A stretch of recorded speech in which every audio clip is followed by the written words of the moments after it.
Alright guys, hope you're all doing well, and welcome to this community showdown. It's going to be the High Elves led by Renegade Moose facing off against the Greenskins, who shall be helmed by Turtle's Army on Borderlow Landing, and let's go ahead and break down these builds. So, for the High Elves, a staple unit, a core unit. Illyrian Reaver Archers are some of the better light cav in the game.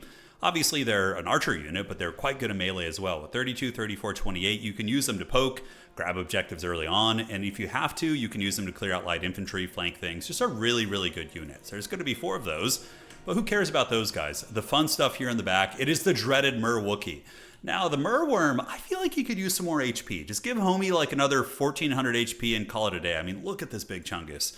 But, you know, in theory, if you can avoid some of the, missile fire, of course he does have some armor as well as a shield effect, but he could still be dragged down by mass arrow fire. But if you could avoid that, keep him healed. He is a source of terror, has anti-large against Boar Boy Big and Spam, which is very meta in this matchup, and can fight off trolls as well. He's going to be backed up by homie Teclis. Teclis does, of course, have the Chain Lightning and Regrowth. Yeah, if you're going to go Merwyrm, he regenerates, yes. But having the Regrowth for like a very desperate situation, I think is quite important, and Flock of Doom as well. In the back, we got Silver Helms, and oh, I like this, the double mages. So basically, he has double Book of Hoth and double Starwood Staff, which is going to be giving him a ton of Winds of Magic regeneration, as well as additional reserves to basically just be casting spells nonstop, which is pretty much like playing Teclis' campaign here in the battle. For Turtles, he's got the very meta Night Goblin War Boss, but he's not going to be on a squig. He's going to be on foot. So he does have the Fermented Fungi and Tormentor Sword, basically just to try and lock things down. And Curse of the Bad Moon is super good, or Spite of the Bad Moon. This ability here that gives anti-large to your units, it's really, really good. Aside from that, we got Orc Boys, Savage Orc Air Boys, incredibly normal stuff. That, like most Greenskin builds, are just Orc Boys and Mass with a couple Air Boys followed up, and then Boar Boy Big and Spam for the rest of the game. Yeah, if you're trying to learn Greenskins, that's just like the most normal and standard way to play them. But there are some off-meta ways to play Greenskins, like Troll Heavy builds are very fun, and yeah, you can also do a little bit of Monster Mash as well. But Savage Orc Boar Cav, very weak to Archer Fire, so they're going to be running back and kiting that. And look at that, the Arwar Goblin Bolt Thrower! Oh man, I love it.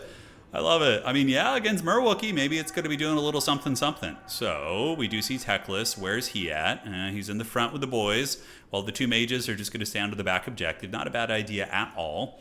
Goblins do have little bronze shields, so they're going to be eating those shots like champions, but, you know, it's wearing them down a little bit. And the Merwyrm is going to be playing World of Warcraft Arena, basically, and hiding behind the pillar, maybe? Nope, looks like he's going to be doing a bit of a flank overload. Like, him and Teclis maybe going to kind of attack the west side here, and then have Teclis use the Chain Lightning on some of the Savage Orc units. We'll have to see what he decides to do. So, Net of Mtalk, is that a net slash... Oh, Sword of Teclis for the Spell Mastery, and then a Chain Lightning. Okay, that's a pretty badass little combo there by Renegade Moose. Let's see if it pays off. So far, so good. Yeah, Chain Lightning is a very good spell. And then he drops a Flock of Doom. Dude, he's like spamming spells like it's campaign. I love it.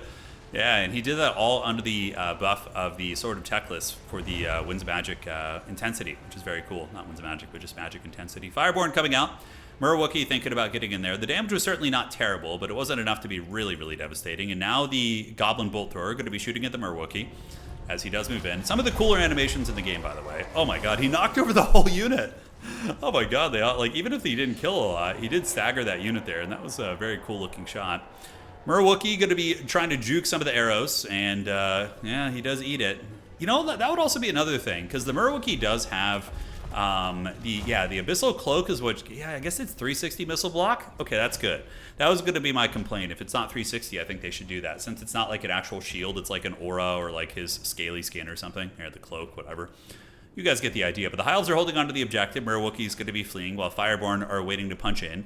High Elves are for sure going to have some brutal Death Stars. If they can get the Greenskins into a huge blob fight, then Flock of Doom, Chain Lightning on top of them while you have a big terror-causing monster, you could absolutely break open those Greenskin positions. So we'll see how that goes. And to the backside, we do see Skycutters coming out. Skycutters against Greenskins are all right. You got to watch out for Rampage, though. They can get Rampaged by the Goblin, dragged into melee, and then killed by the Boar Boys. So a couple dodgy little situations there. Not a bad pick. We do see the Illyrian Reaver Archers. They're, 700 gold unit, give or take, getting brought into melee here. But it looks like the High Elves are going to come in and help them and not let them go. So the Merwyrm's moving in, Teclis moving in as well. And, yeah, but they are getting hammered pretty damn hard by those Arrow Boys in the back. The Arrow Boys are no joke. And then we see a Tormentor Sword. Very nice play there by Turtle's Army. And here comes Skycutters. Are they going to charge into melee? Or are they going to be used above to just try and snipe things? Both options work. But yeah, nice Fermented Fungi. That was like a safe bet. Oh man, that Chain Lightning is going to hurt though. That's going to hit the Boar Boys in both these units here. Teclis unleashing the winds of magic on his foes here. And you can see they're going to be getting zapped pretty good into another dimension, while the Merwyrm coming with what appears to be a WWE move. And yeah, he's getting it. Beautiful chain lightning, though, bringing down a Savage Orc Boar Boy as well as a Bacon Boy, or excuse me, a Work Boy and a Bacon Boy. They took a little bit of work there. Sky Cutter's going to be diving in the back. Should be a pretty easy defense for the Greenskins if they're paying attention, but, you know, these kind of things can slip past you for sure. He does call in the Savage Orc Cav, which should be able to screen out any threats right there. But honestly, you could just leave the Sky Cutter above it and just shoot down and kill the crew pretty quickly. Sky Cutter shooting is no joke. So Merwyrm doing his atomic somersaults, forcing back these Savage Orc Boar Boys, but eating a little bit of arrow fire, but he has a lot of room before his healing cap. Mage is in the back, popping the not Star Metal Staff, but the Star Wood Staff in the Book of Hoeth, while we do see some War Lines of Crace being used to reinforce. And now it does look like the High Elves are going to be going for a back objective play, which I don't hate, because they have a really nasty Death Star, like I said, with Teclis, the Merwyrm, and then these Light Cav can be used for buffering as well. And just like we anticipated, these Sky Cutters are being used overhead to shoot at the Bolt Thrower, and they should be able to get it down eventually. We're going to have to see how that goes. All right, so where are the Fireborn at? I think Fireborn in the mix here. Yes, the Silverhelms are here, and the Fireborn are here also.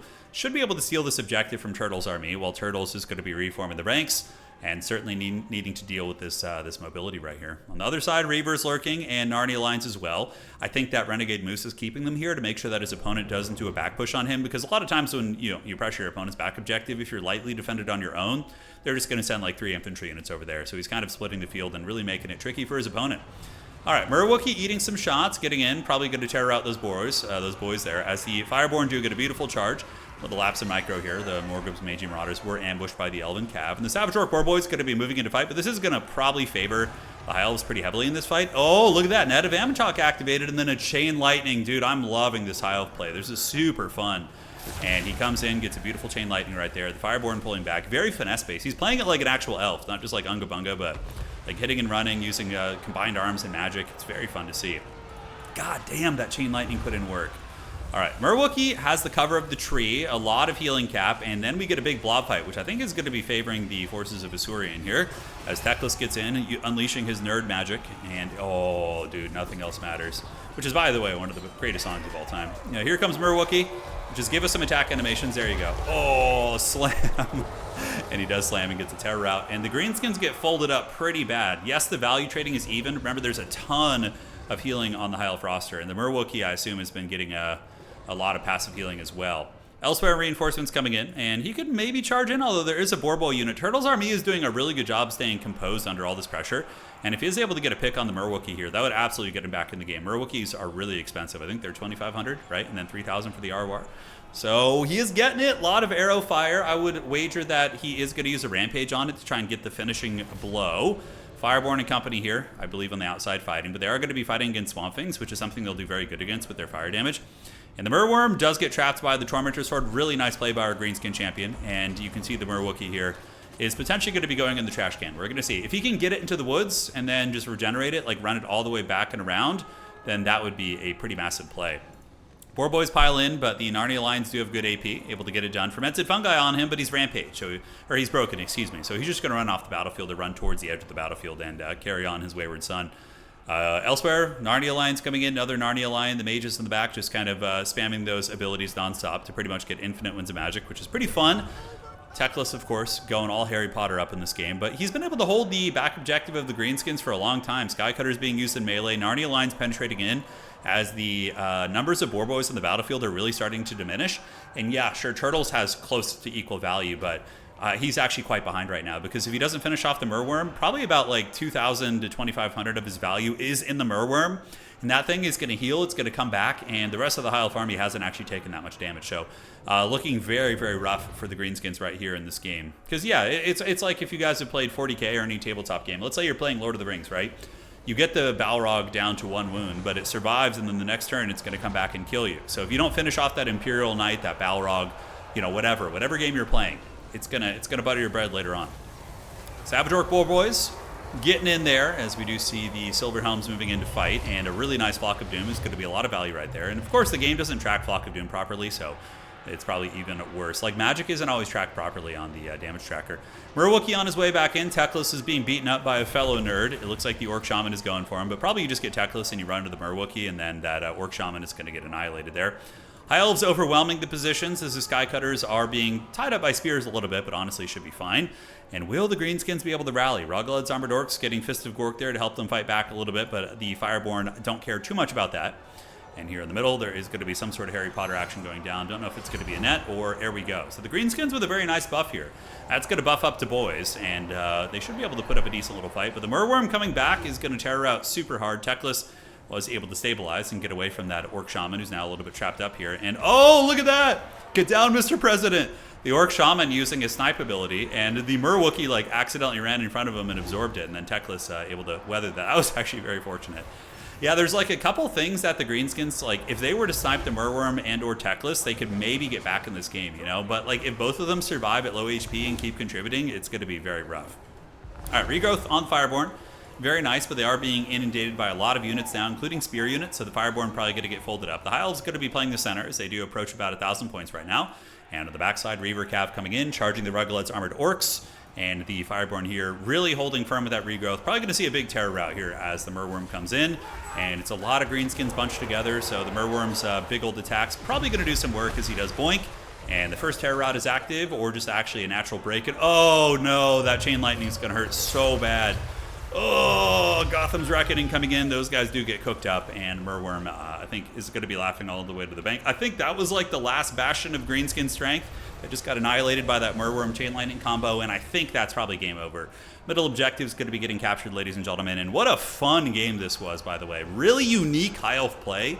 And Turtles is a great player, by the way. I've seen him in a lot of tournaments. He's a very formidable Greenskin player, and it worked against him, so clearly there's some chops here. And could the Greenskins come back? I don't want to call it over too early, but I don't know, man. And Teclis getting his nerd revenge, beating up the Orc Shaman as we do get more Dragon Princes on their way in. Merwyrm in a little bit of danger, slightly overextended.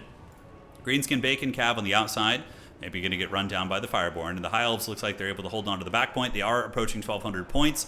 It's going to be hard for the Greenskins to get all these back. The Merwyrm finally does break. His value only 700. Yeah, they're one of those kind of monsters. I would say the Merwyrm is better than the Rogue Idol, but it's not like that far out of the category. You're definitely rallying it. Like the best thing about it in this matchup is the fact that it does cause terror and is durable and has healing, so there is a bit going on there. Fireborn going to be looping around, and they should wheel about face and save the Merwyrm, because Merwyrm still has a couple thousand HP in its healing cap. It's definitely worth saving, and it looks like the High Elf player does realize this, and they're not going to let their beloved pet die as they do move in there. So there they go. That's a really cool screen. That's like the Polish Dragon Princes, yeah, with the red and white there. That's really rad.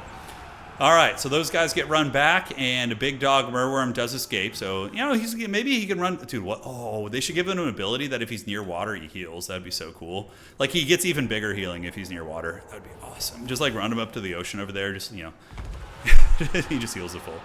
Yeah, heals full health instantly. It's like Heart of Avalorn or something. All right, so 1,200 points. Greenskin's a little bit resurgent, actually, but the Dragon Princes are going to hold, and the magic of Teclis here is going to be quite strong. Merwyrm does manage to rally, so at this point you just like leave him in the back and let him heal the healing cap and then use him in the late game for the last stand. You could honestly probably just send him to your back objective, let him sit there, and then that will kind of ensure nothing trolls your back point, and yeah, he'll be ready for the late game. Greenskin's trying to fight their way back, but they just don't have the stopping power. There's too many High Elf units in the battlefield. 1,300 points coming in, and I thought there might be a little something going, but yeah, a lot of rough stuff for the Greenskins. Like good stuff really, but Teclis and the Merwyrm both living at such low health when so much of his value is tied up in taking down those key assets is really, really hard. So Reaver Cab pressing the back point, but ladies and gentlemen, pretty much impossible for the Greenskins to win at this point, and a victory for Kalidor, victory for Teclis and the Merwookie. Match made in heaven, man. Yeah, I love the mage combo. It's a big investment. You know, these guys are not cheap. It's like 700-800, so you do lose a lot of battlefield agency, but the magic on Teclis, 4,000 value just about, 3,909. Merwookie was a little bit sad on value, but he was a damage sponge that lived. The Fireborn did good, 2,700, and the Skycutters did all right. Yeah, classic Greenskin build. Very meta, you know, pretty normal. He loves his pump wagons. The trolls are probably the weak link, you know, going into the Fireborn there, but yeah, it was really fun. Hope you guys enjoyed that one. Well played, Renegade and Turtles. And we'll be back with more replay soon, my friends. Cheers.